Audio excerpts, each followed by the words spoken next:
Hello everyone, आज आपण पाहणार आहोत वर्ब. वर्ब म्हणजे क्रियापद.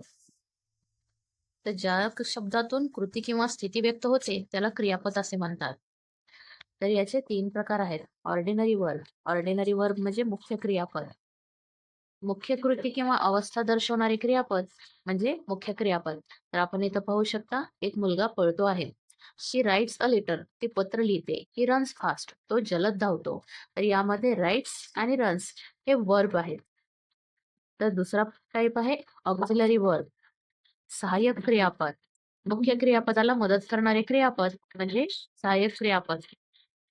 तर इथे पहा, शी इज रायटिंग अ लेटर. ती पत्र लिहित आहे. They have finished work. त्यांनी काम पूर्ण केलेले आहे. तर यामध्ये इज रायटिंग आणि हॅव फिनिश्ड हे ऑक्झिलरी वर्ब आहे. नंतर तिसरा टाईप आहे फ्रेझल वर्ब. फ्रेझल वर्ब म्हणजे समुच्चयापद.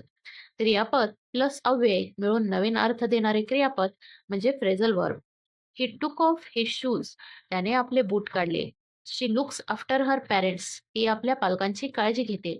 तर यामध्ये टूक ऑफ, यामध्ये टूक आणि ऑफ क्रियापद प्लस अव्यय आणि लुक्स आफ्टर हे वर्ड्स फ्रेझल वर्ब आहेत. आता आपण इथला एक चार्ट पाहूया. ते इथे आहे. ऑर्डिनरी वर्ब मुख्य कृती, रन, इट, राईट हे वर्ब आहेत. ऑक्झिलरी वर्ब मदत करणारे, इज, हॅव, डू. आणि फ्रेझल वर्ब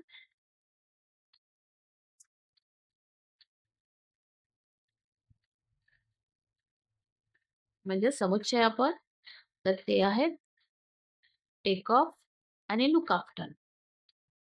तर अशा प्रकारे आपले वर्ब्स पाहून झालेले आहेत. तर व्हिडिओ आवडला असेल तर लाईक, शेअर आणि सबस्क्राईब करायला विसरू नका आणि पुढील व्हिडिओसाठी चॅनलला नक्की फॉलो करा.